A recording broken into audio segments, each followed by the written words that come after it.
recibir como se reciben a los grandes empresarios de Colombia. De pie, por favor. Vamos a recibir a empresario, diamante ejecutivo de Colombia, Carlos Eduardo Castellanos.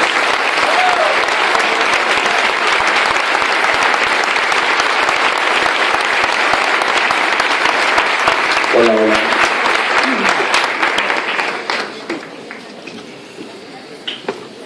Bien, ahora sí, muy buenas noches. Tomen asiento, por favor. Muchas gracias por su caluroso recibimiento. ¿Cómo se encuentran hoy?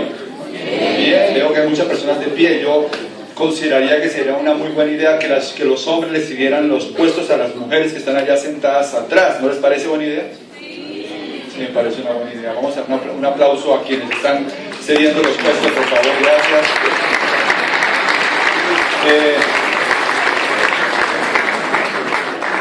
Gracias, José, por tu presentación.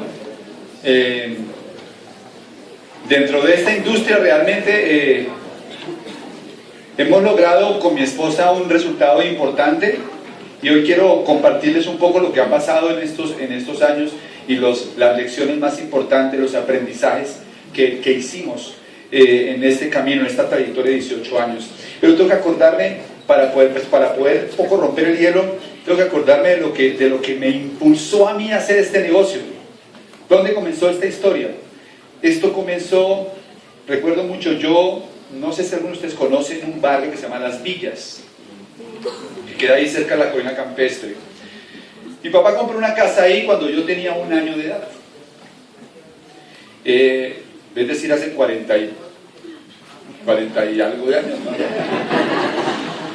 Entonces, compró una casa ahí. Él trabajaba en una empresa que se llama Roman Haas, una compañía que creo que vende, es una compañía como que sueca o suiza, que, bueno, no conozco muy bien el tema, pero es algo que tiene que ver con química. Y él trabajaba ya como gerente de importaciones en Roman Haas. Y bueno, pues él era un empleado, digamos que de un nivel medio alto. Y entonces cuando se casó con mi mamá, pues tomaron la decisión de comprar una casa. Para ese momento ese barrio era lo más al norte que había en Bogotá. Era lo más al norte que había, es como Chía hoy en día, ¿no? Y pues ir hasta allá, eran lejísimos. Eran casas, o son casas de más o menos unos 280 metros cuadrados. Con patio, un patio grande, un antejardín muy bonito. Unas casas que para ese momento eran no las mejores, había muchas mejores, pero eran casas muy buenas. Eso era clase media, ¿no? Eso era clase media, media alta, ¿no? Casa de 280 metros cuadrados con jardín, con antejardín, y con carros nuevos. Y con un salario que le dio, pues, para tener un nivel de vida más o menos, yo diría que aceptable, ¿no? Ya llevamos viviendo ahí como unos 20 años. No, tal vez más, como unos 30 años, algo así. Y entonces ya la casa estaba un poquito ya deteriorada, ¿no? Ya 30 años en la misma casa. Y entonces mi papá dijo, sería una buena idea cambiar de casa.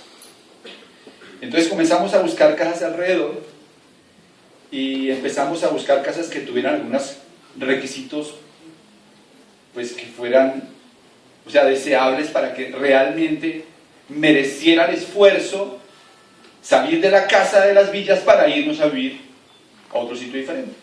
Entonces tenía que ser una casa más grande. Somos una familia numerosa, pues todos estábamos en un proceso como de terminar el bachillerato o algo así.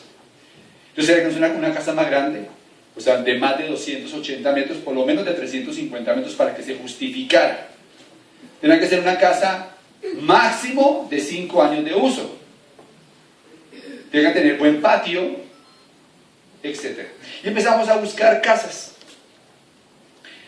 Y entonces llegamos a un sitio en las laderas de Suba que se llama Torre Ladera.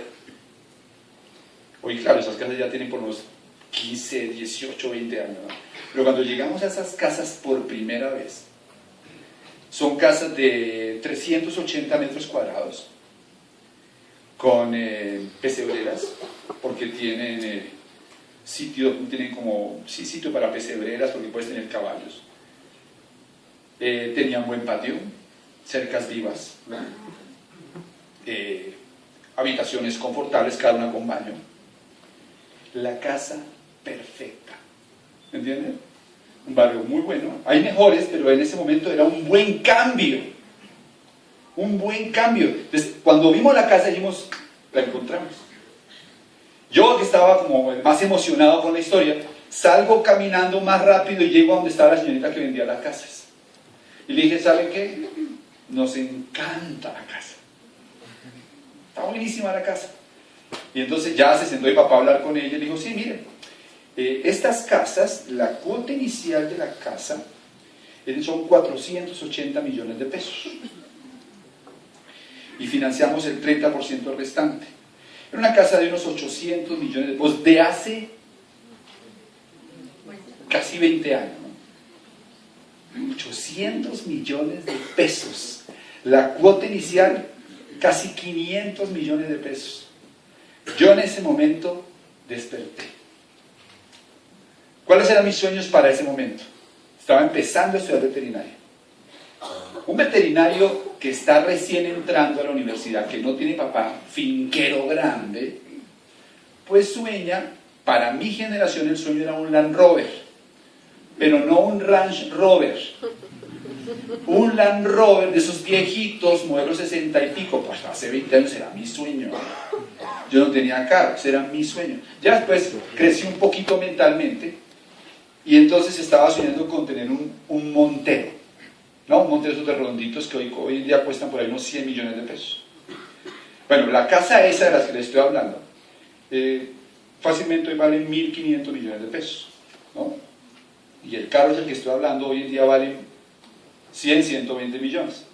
En el año 82, mi papá toma la decisión de que quiere ir a hacer un año sabático, deja la empresa en manos de unos familiares para que la administren y nos vamos a vivir a España durante un año.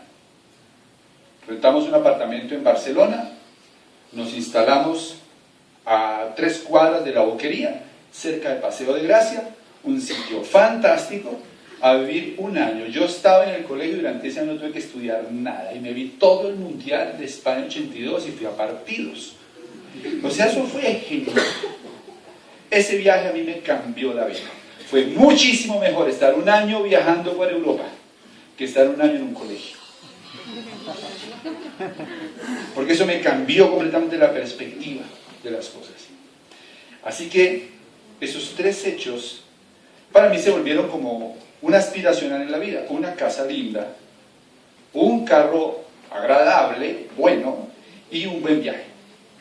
¿Cuánto creen ustedes que costaría hoy agarrar, o sea, dice 5 personas de una familia e instalarse en Barcelona? ¿No? Claro que dicen que Bogotá está más caro que Barcelona, pero si no tienes por lo menos unos 5.000 euros mensuales, no lo vas a lograr. O sea que no te vas a gastar menos de 100.000 euros haciendo ese viaje, ¿no? Durante un año, porque son casi 300 millones de pesos. Y la casa esta vale 1.500 millones. ¿Eso suma? 1.800. Y el carro este, que hay muchos mejores, vale 100 millones. O sea, ¿cuánto suma eso? Mis 3 sueños de recién terminando la carrera costaban 1.900 millones de pesos.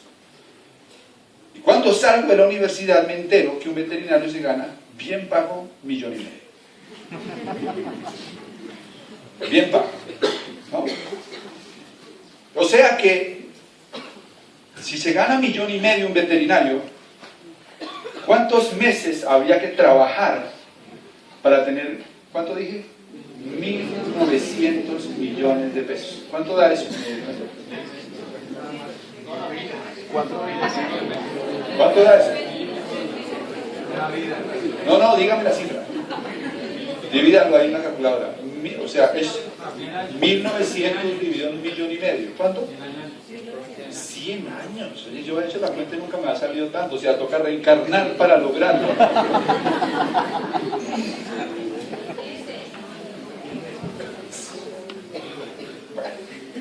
O sea que, fíjense muchachos, lo que a mí me hizo o que me ayudó a tomar la decisión de hacer algo diferente en la vida fue entender que el guión que yo estaba siguiendo muy probablemente no me iba a llevar a la tierra de mis sueños.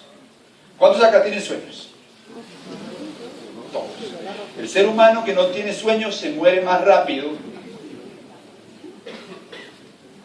Los sueños son el combustible de la vida. El doctor Rodolfo Ginás dice que no somos Homo sapiens, somos Homo delirans.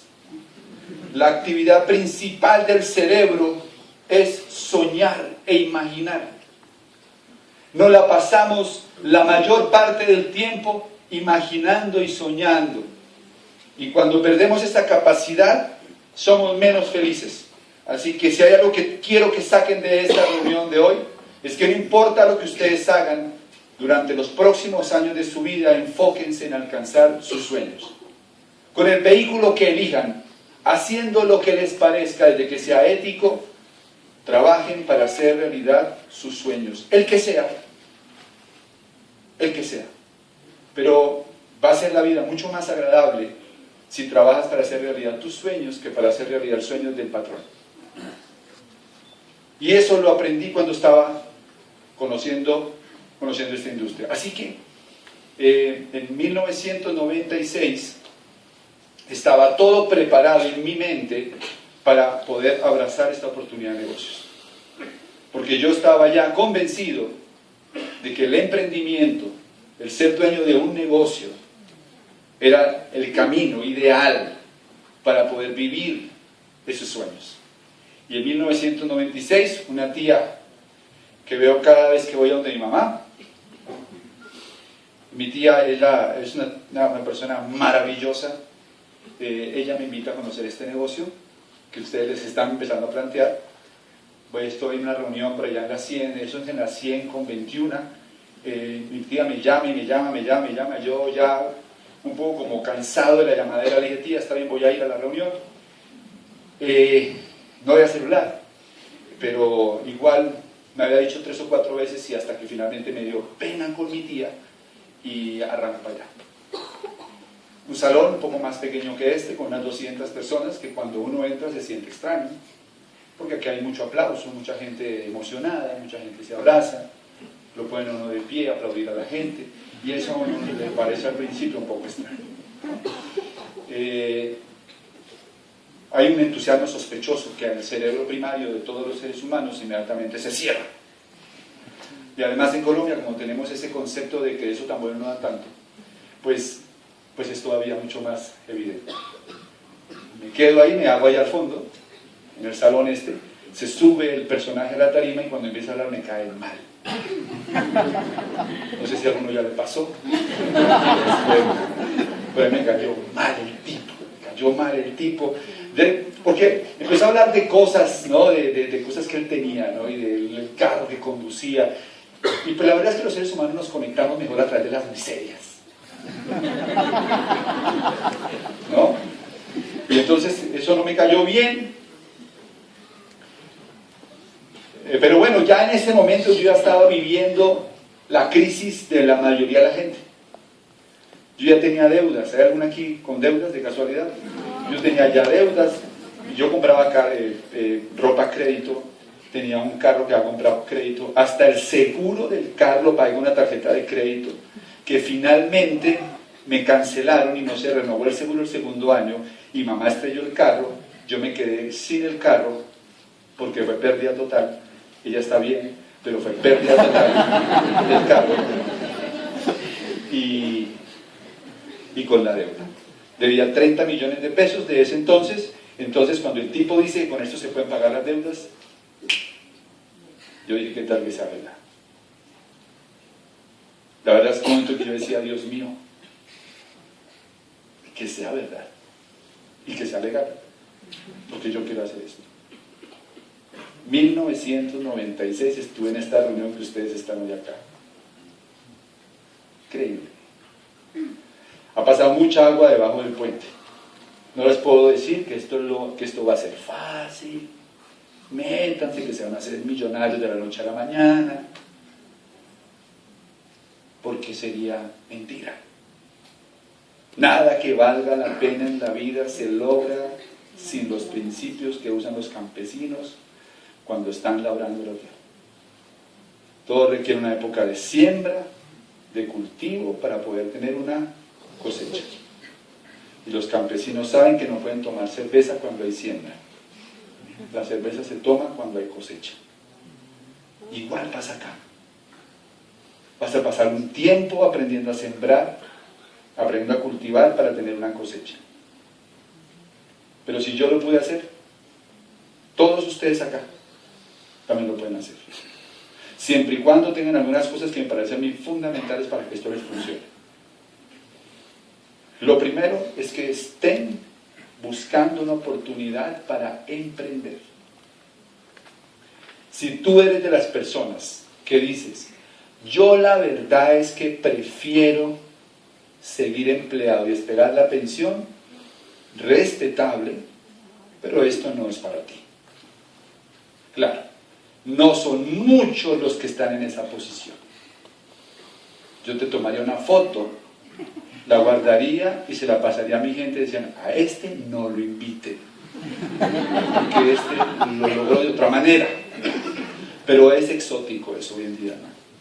Papá tenía un amigo que se llamaba Guillermo Cortés, que trabajaba en Incoyantas. Y esos señores que llevó toda la vida trabajando en Incoyantas.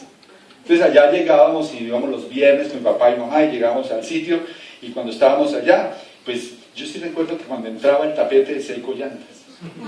Yo entraba al baño y la toalla era de Incoyantas. Y el cenicero era de Incoyantas. Y todo lo que había en la casa era de Incoyantas. Sí, obvio, porque el señor llevaba 20 años, 25 años trabajando en esa compañía. Hoy en día, le repito, eso es exótico, raro encontrarlo. Entonces, primero les decía que ser ¿qué? Emprendedor. Segundo, estar dispuesto a aprender. Si tú crees que ya lo sabes todo, esto no es para ti. Mantente lo que estás haciendo, está perfecto, pero esto no es para ti. Para hacer esta actividad hay que tener mucha hambre de aprender cosas nuevas. Y hay que estar dispuesto a reinventarse para que esto funcione. Así que vamos a comenzar. Vamos a comenzar. Yo hice una presentación para hablarles un poco de la ley de la riqueza, porque finalmente esto se va a entrelazar con el negocio, porque si hay lo que aprendí en esa época en la que les cuento lo de la casa y lo del carro y toda esa historia que les conté, algo que aprendí es que realmente el éxito financiero tiene que ver con aplicar ciertas reglas de la riqueza. Tiene que ver con conocer cómo es que se mueve el dinero y cómo se acumula. Durante esos momentos de mi vida que comencé a leer y empecé a entender algunas cosas de la vida, obviamente mi filosofía se ha refinado en estos años, pero durante ese proceso entendí que el problema de nuestros países es un problema de educación financiera. No tenemos ni idea cómo producir dinero, cómo ahorrar, administrar y generar riqueza. Yo aprendí en el colegio a sumar, a restar, dividir, multiplicar, algo de geografía, pero nunca me enseñaron a hacer un presupuesto. Jamás me hablaron acerca de cómo ahorrar y el poder del ahorro. Nunca entendí la importancia, por ejemplo, de crear una marca personal, de aprender a vender, de aprender a negociar. Nunca me enseñaron eso. Después estuve en la facultad de veterinaria y aprendí muchas cosas, a palpar vacas, a hacer cirugía, muchas cosas aprendí, pero nunca me enseñaron cómo producir riqueza. ¿Cuántos de ustedes vieron en su pensum de la universidad riqueza 1 o riqueza 2? Nadie ve eso. Entonces crecemos con la fantasía de que la riqueza es un don especial que algunas personas tienen. Los mitificamos y los vemos como si fueran gente de otro mundo.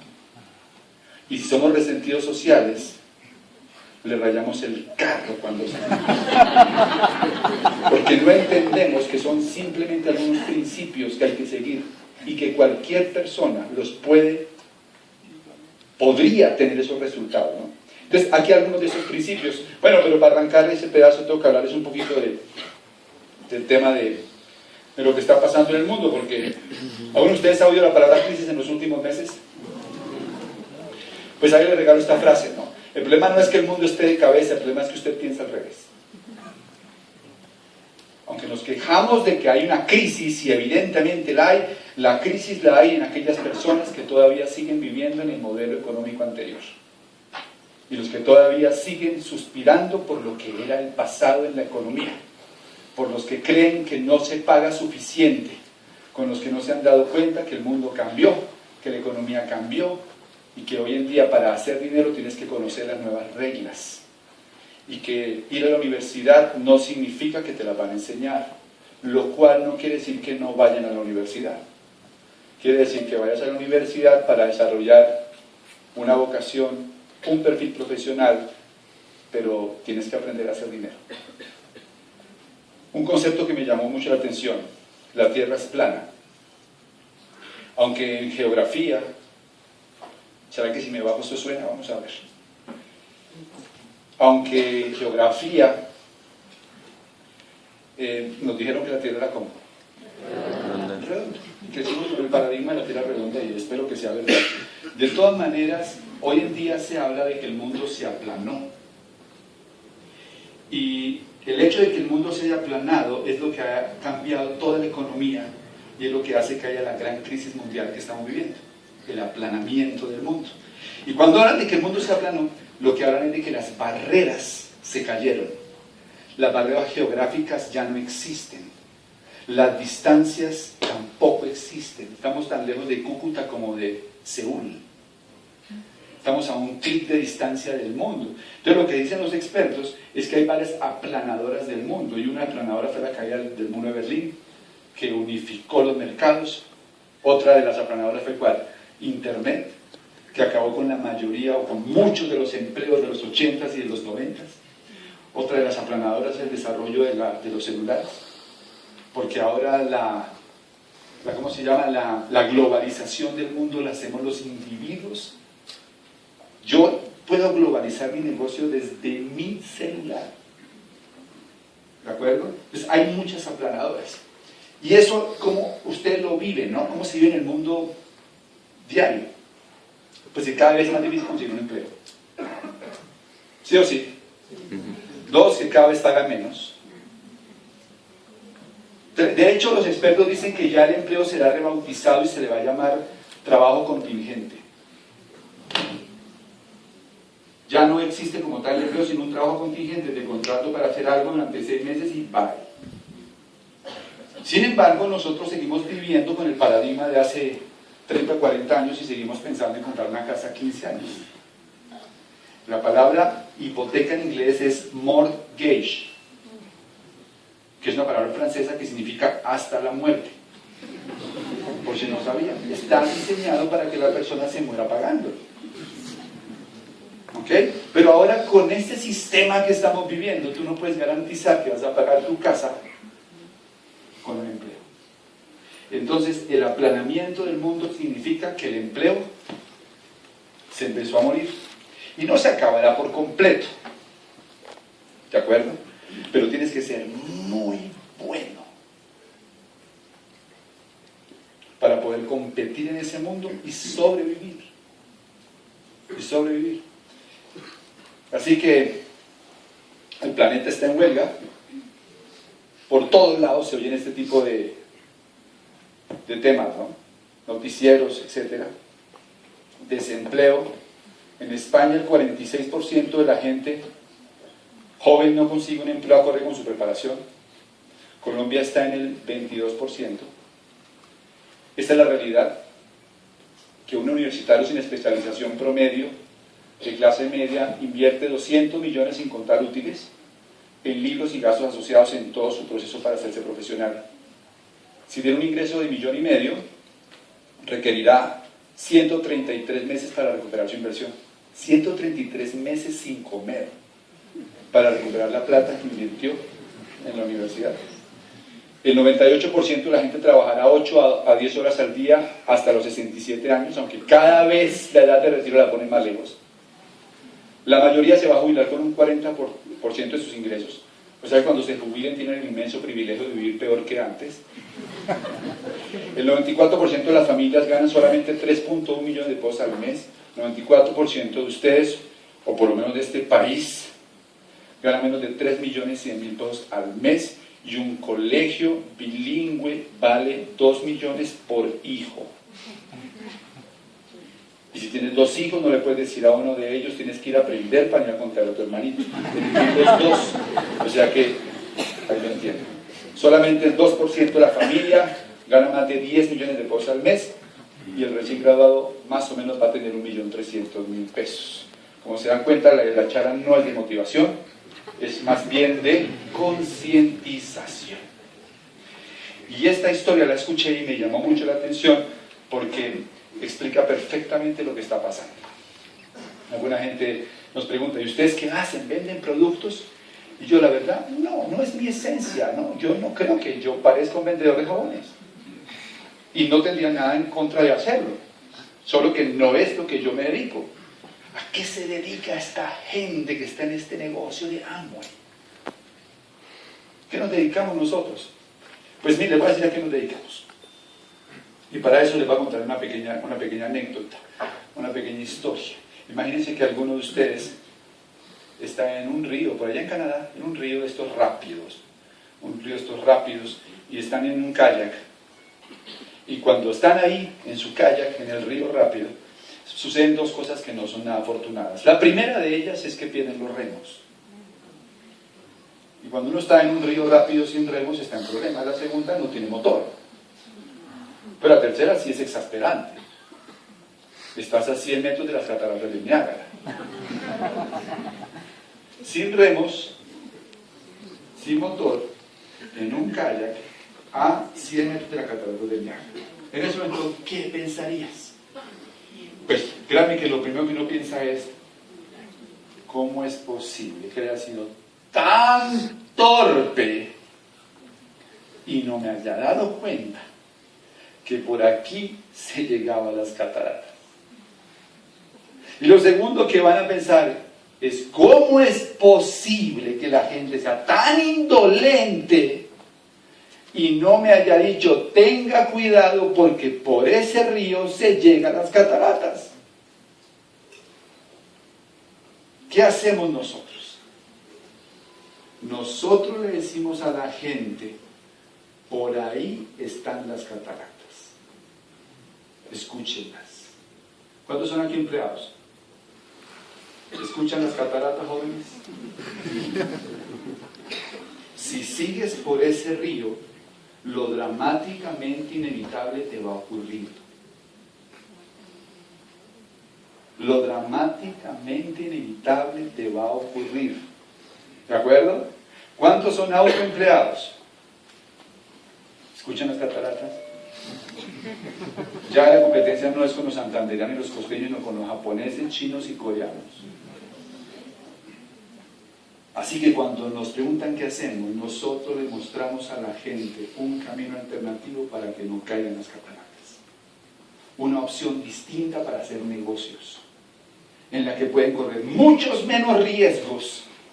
Y van a estar acompañados de un equipo de empresarios profesionales en esta actividad, que ya tenemos la experiencia haciendo durante todos estos años. Y podemos mostrarles un camino en el que no les puedo prometer nada, pero les puedo asegurar que si ponen el trabajo y hacen el esfuerzo, pueden tener el resultado. Ahí pueden dar un aplauso mientras yo me subo aquí. Entonces, inteligencia financiera. Quedan 20 minutos.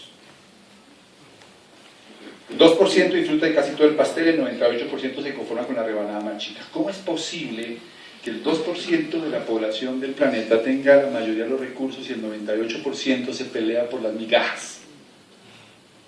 ¿Qué es lo que esta gente sabe que la mayoría de la gente nunca se entera? ¿Qué es lo que le enseñan los judíos ricos a sus hijos? ¿Qué es lo que le enseñan los libaneses ricos a sus hijos? Los aristócratas ingleses a sus hijos. ¿Qué es lo que la clase media latinoamericana nunca se entera? Y pasa toda su vida echándole la culpa al gobierno, echándole la culpa a la familia, al cuñado, a la mamá, a la esposa, de su situación. ¿Qué es lo que pasa? Pues mira lo que descubrí. Un problema no puede ser resuelto en el mismo nivel de pensamiento que se generó. Ahí está el primer problema. Uno le pide consejos al personaje equivocado. Si uno quiere saber cómo salir de una situación financiera difícil, no le pregunte a su cuñado si está quebrado. No le pregunte al vecino, porque probablemente si es su vecino gana lo mismo que gana usted. Un problema no puede ser resuelto en el mismo nivel de pensamiento que se generó. La diferencia grande que existe, ¿sabe qué dicen los libaneses a sus hijos? Los ricos le dicen a sus hijos, escuche, cuando alguien mayor que tiene éxito habla, ustedes escuchan.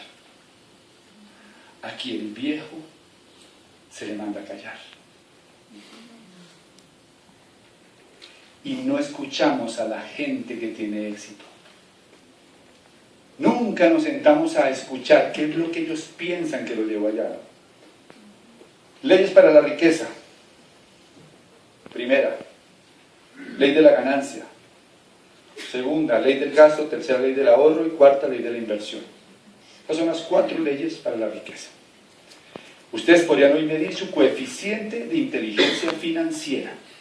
Y sería un buen ejercicio que ustedes lo escribieran. O sea, ¿qué tan inteligente financieramente soy? Esta inteligencia hoy en día es fundamental en la nueva economía. Primera ley, ley de la ganancia. Esto es Kiyosaki básico. Él lo volvió fácil de entender. No es que él lo inventó, esto lo volvió fácil de entender. Hay 4 formas de ganar dinero. No es que haya una mejor que otra. Lo que pasa es que esto va en función de los resultados que tú esperas obtener en tu vida.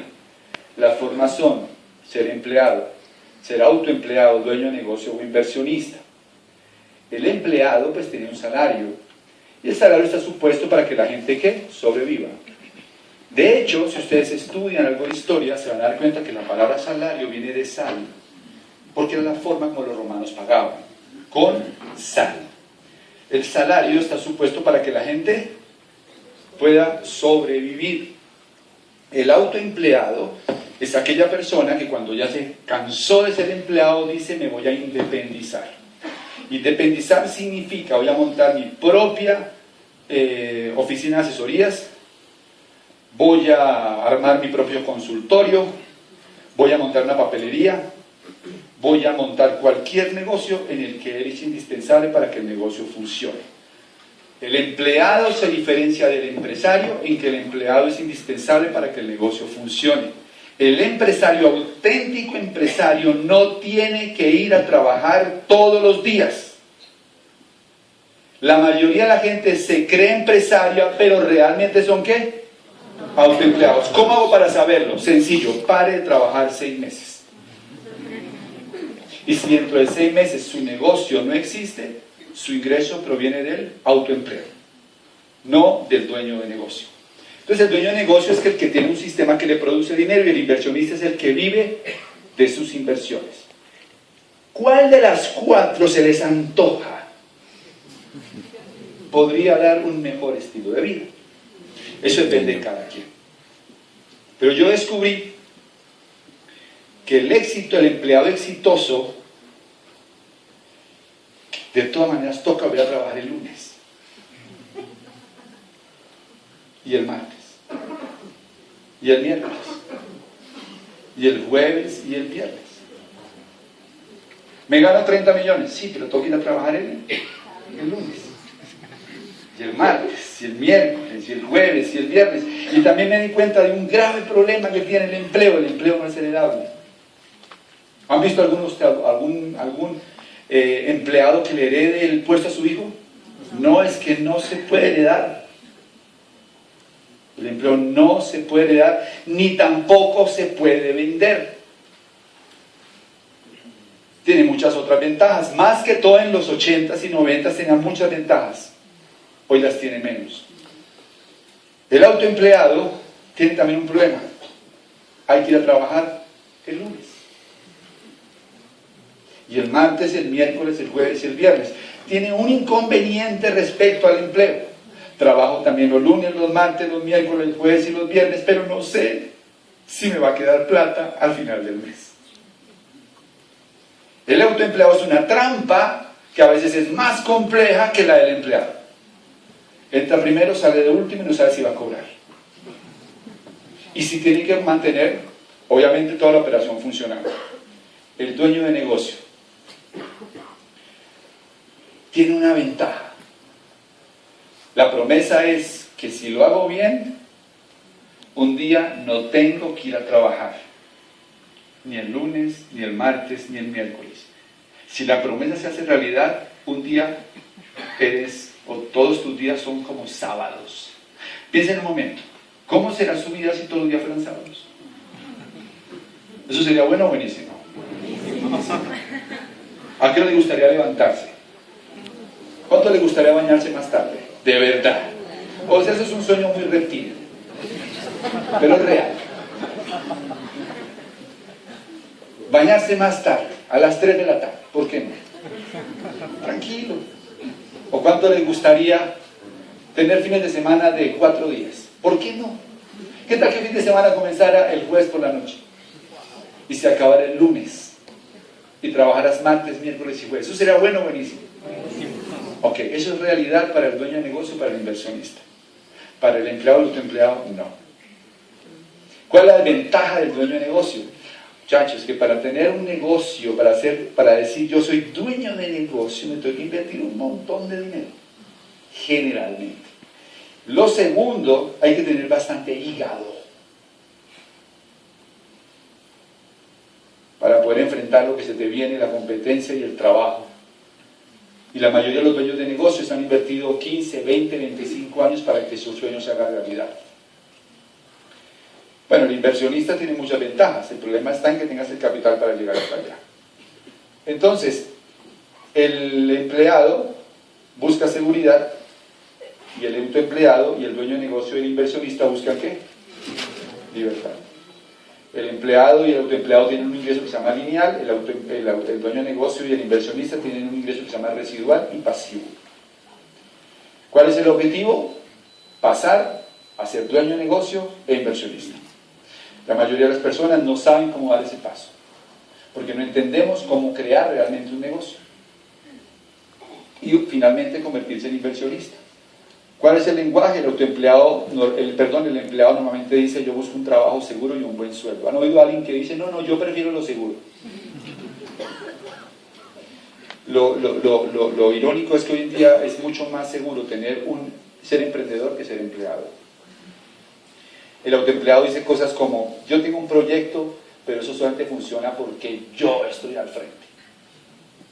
El autoempleado es la persona que uno va y lo visita en eso y dice todo esto que ya está acá lo hice yo. Y solo funciona cuando yo estoy al frente. Atiende las mesas, cobra la plata. ¿De acuerdo?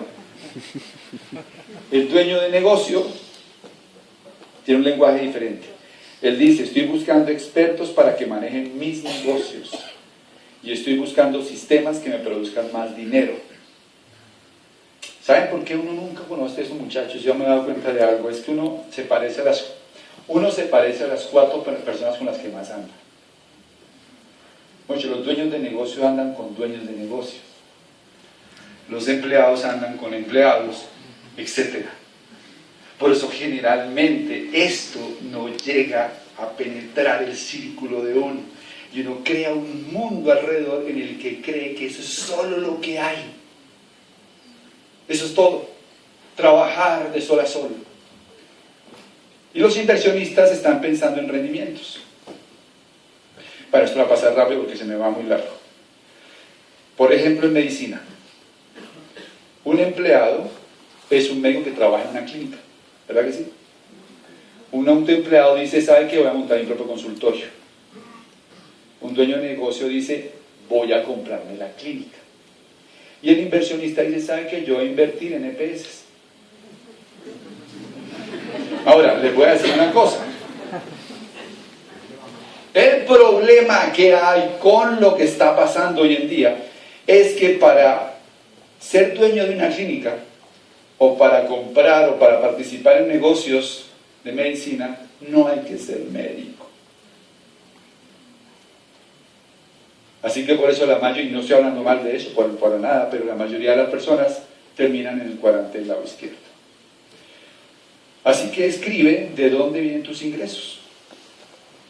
Si eres un E, un A, un D o un I. Si eres un E y un A y tú sueñas con ser libre, estás en el lugar equivocado. Si tú sueñas con tener tiempo para tu familia, si tú sueñas con dedicarte a pintar, con dedicarte a hacer bonsáis, si tú sueñas con poder ir al gimnasio a las 8 de la mañana, si tú sueñas con irte para el mundial, si tú sueñas con tener libertad para hacer las cosas que quieres, si estás en E o en A, estás en el lugar ¿qué? Equivocado. Entonces, inteligencia financiera es que las cosas que yo estoy haciendo me están llevando al lugar que yo quiero ir. Ahora, si tú eres científico y estás buscando la cura para el cáncer, quédate ahí. Porque está en sintonía ¿con qué? Con tu sueño. Eso es todo el tema. Y te lo agradecemos, ¿no? El segundo, la ley del gasto. El manejo del dinero se aprende en casa. Y siempre cuento mi historia, pero yo la cuento para los nuevos. Pero en un seminario que fui a hacer a Panamá, me recoge un señor que se llama Efraín, que es un judío, me recoge una camioneta espectacular, me lleva a un muy buen sitio a almorzar, y yo no conozco judío pobre. Siempre tuve la idea de que los judíos son muy ricos. Y me atreví, después de estar hablando con él, a preguntarle, ¿por qué? ¿No? ¿Cuál era el tema de la riqueza de los judíos? Y me dice la educación.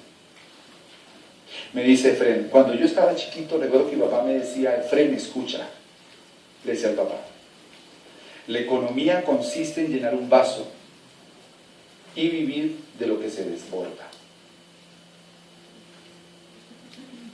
Así es.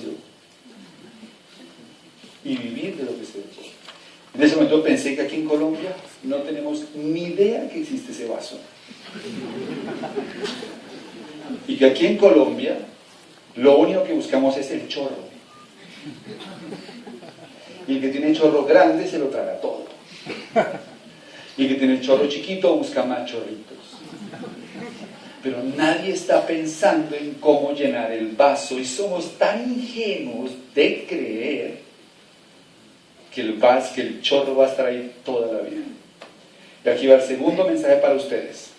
Atención, es y haz. Atención, es y haz. ¿Están listos? Les van a cerrar el chorro.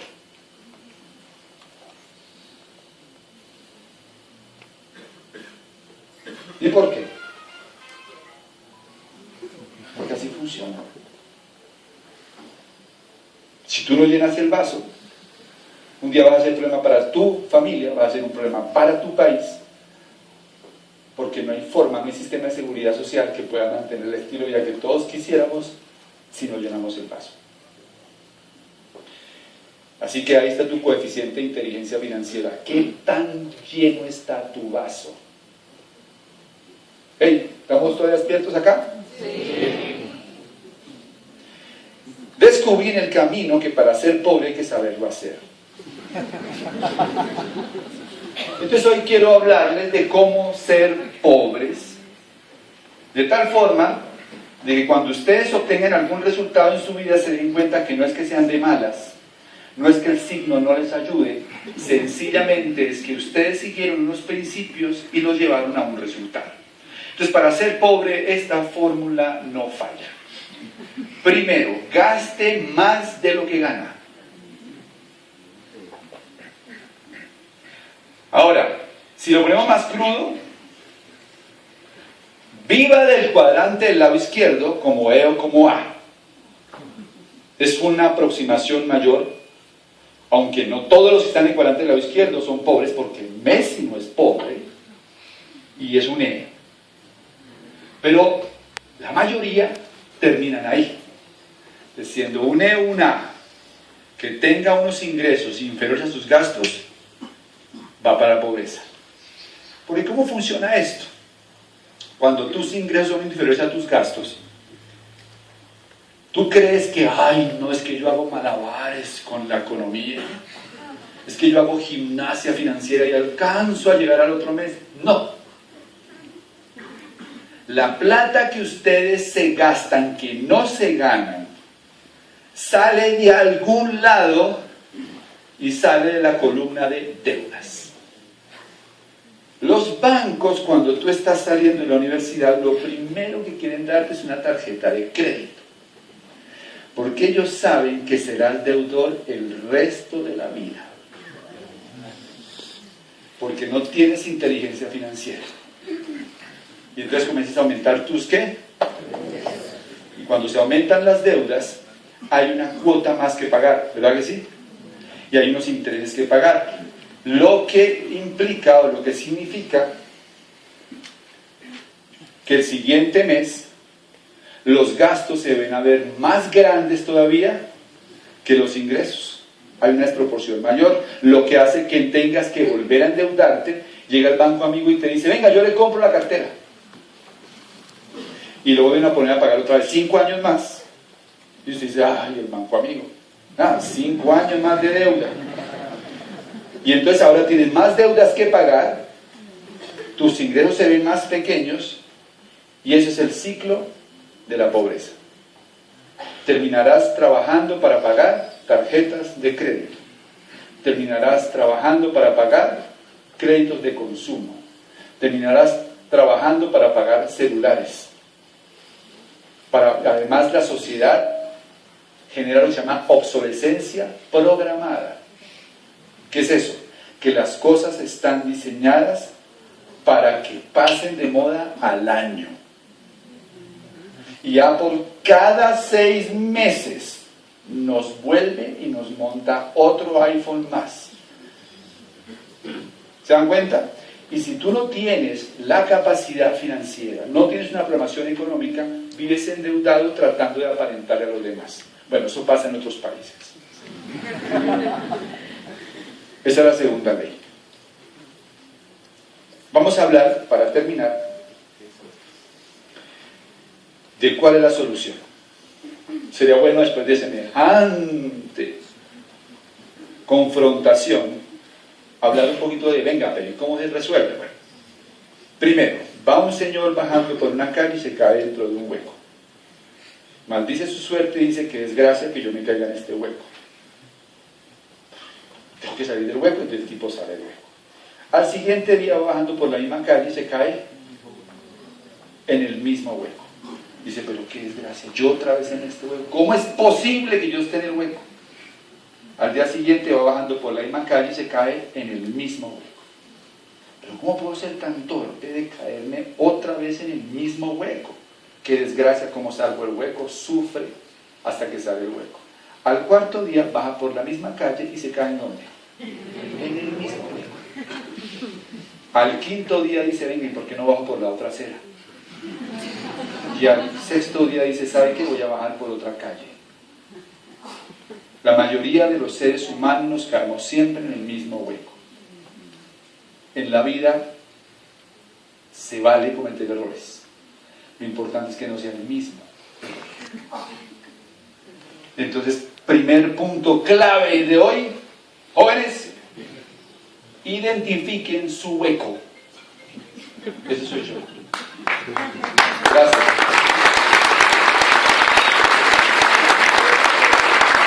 Identifiquen su hueco. ¿Cuál es el hueco? El hueco es que sigues pasando hojas de vida.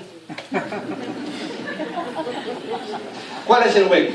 El hueco es que sigues inventándote negocios con gente que no tiene coco para hacer negocios. Sigues buscando gente que está peor que tú para montarte un montón de ideas en la cabeza y no tienen ni entrenamiento financiero, ni visión comercial. y no se ha leído un libro acerca de cómo crear un sistema para hacer negocios y siguen quebrados. Es que yo soy de malas, ningún de malas. Hasta que no identifiques el hueco y entiendas que es un problema de hábito, ser pobre es un hábito, ser rico es un hábito. Hay gente, ustedes han oído el que hay gente que todo lo que toca lo vuelve oro. Es verdad. Y hay gente que quiebra un pozo de petróleo. ¿Por qué? Por los hábitos. Los hábitos. Entonces, primero, identifiquen su hueco. Segundo, hagan un presupuesto. ¿Cuánta gente no es capaz de sentarse a comer y hablar de dinero porque se les sube la tensión, se angustian, se preocupan, no hablen de eso, eso es mala educación? Siéntense a mirar sus finanzas. Revisen cuáles son sus gastos y cada uno de los rubros y díganse de una vez la verdad. Hagan un presupuesto real. Metan ahí seguros e impuestos. Porque eso todos los meses o cada año toca pagarlos. Yo me inventé algo que uso todavía. Me compré unos sobres color naranja para que tuviera buen feng shui y agarro mi presupuesto y saco el dinero de la cuenta y voy a mis sobres y pongo el dinero. Entonces un sobre es gastos diarios, otro se llama comidas, otro se llama invitaciones a la casa, otro se llama, por ejemplo, gasolina, otro se llama, tengo uno que se llama hobbies también. Tengo muchos sobres y le pongo dinero. Entonces, por ejemplo, tú tienes un sobre que se llama fin de semana y te llama un amigo a decirte, venga, vamos a rumbear, ¿qué tal? Y tú vas y miras el sobre y no tiene plata. Entonces tú le dices, queda mucho mejor decirle, mi hermano, lo que pasa es que no tengo plata en ese sobre. Quedas mejor. Pero la verdad las cosas, si tú no haces eso, vas y sacas plata del cajero y te acabas de gastar la plata del teléfono. No hay peor para mí decisión que manejar economía de cajero. Peor de tarjeta de crédito. Así que lo más inteligente es meter los sobres, pon los sobres y asignale a cada sobre un rubro. Ok, atención. Después de que hagas el ejercicio, vas a entender una dura realidad. Te alcanza para 4 sobres, para 5 sobres. Y los otros 6 sobres están vacíos. La verdad os hará libres. Ya entendiste. Entonces, ya teniendo en cuenta eso, ese punto clave, ¿verdad? ¿Cuál es el tercero? Necesito ganar más plata. Porque tengo que llenar los sobres. No hay nada que hacerle. Tengo que tener plata para esos sobres. Además, pongan sobres bonitos. Sacar a su esposa a un buen restaurante. Pónganlo, aunque no pongan, sino apenas lo de un helado. Pero pónganlo. No es en serio, pónganlo. Porque trabajar, no tiene sentido trabajar si no se disfruta. No tiene sentido camellar y hacer de todo y no tener ni un peso para hacer las cosas que uno quiere hacer. Lo que pasa es que al principio le toca poner poquito, pero ya está el sobre. Es cuestión de que ese sobre crezca, pero ya está el sobre. Entonces, ahí te das cuenta que tienes que ganar ¿qué? Más dinero. Entonces, como tienes que ganar más dinero, pues porque necesitas llenar los sobres. Muchos sobres se llaman tarjetas de crédito. Ahí tienes 2 caminos. Bajar los gastos. Cancelen la ida al club. Cancelen la telefonía satelital. Vayan a rumbear menos a Andrés Carne de Reyes. Compren menos ropa. Y usted dice, yo no hago eso. Yo no hago eso. O sea, ¿cuál es mi camino? Le queda solamente un camino, y es que ganar más dinero. Y ahí viene mi consejo. Mucha gente, si se va en este pedazo de la charla, de pronto me va.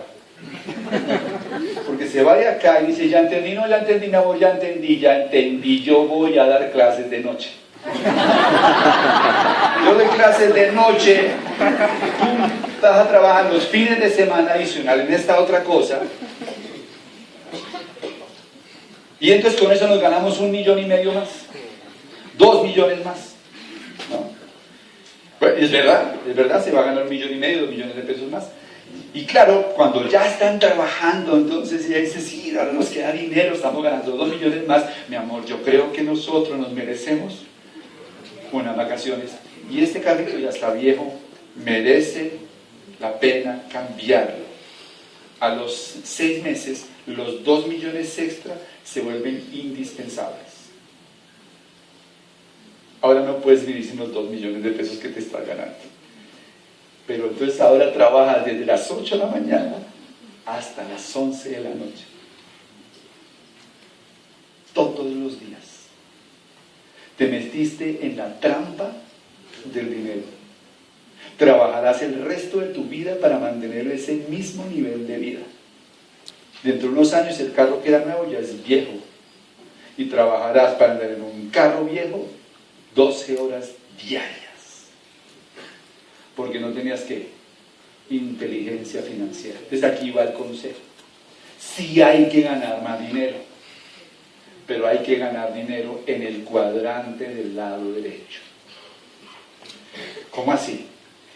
Ustedes tienen que buscar una forma de crear un negocio en el cuadrante del lado derecho que les produzca dinero y que en determinado momento ustedes no sean indispensables para que ese dinero llegue. Y entonces se harán libres, porque el día en que sus ingresos del cuadrante del lado derecho son equivalentes a sus gastos, ese día ustedes son libres, no importa cuánta plata sea. Si sus gastos son 3 millones mensuales y los produce un negocio que no depende de su esfuerzo, ahora te puedes levantar y bañarte a la hora que quieras. No eres rico, pero eres ¿qué? Libre. Aquí se conecta esto con el negocio. Porque esto que hacemos nosotros es la forma más simple, más expedita, más sencilla de que cualquier persona pase a construir un negocio en el cuadrante del lado derecho y construya su libertad financiera. Yo comencé hace 17 años a hacer este mismo negocio que ustedes, sin un peso, sin conocimiento de marketing, de negocios, de nada. Y construí mi libertad financiera. Mi mamá trabajaba en un jardín infantil. Empezó a hacer este negocio. Empezó a hacer este negocio. Comenzó a construir una organización. Hoy en día, no sé si está acá, es tan libre que ya no la veo tanto.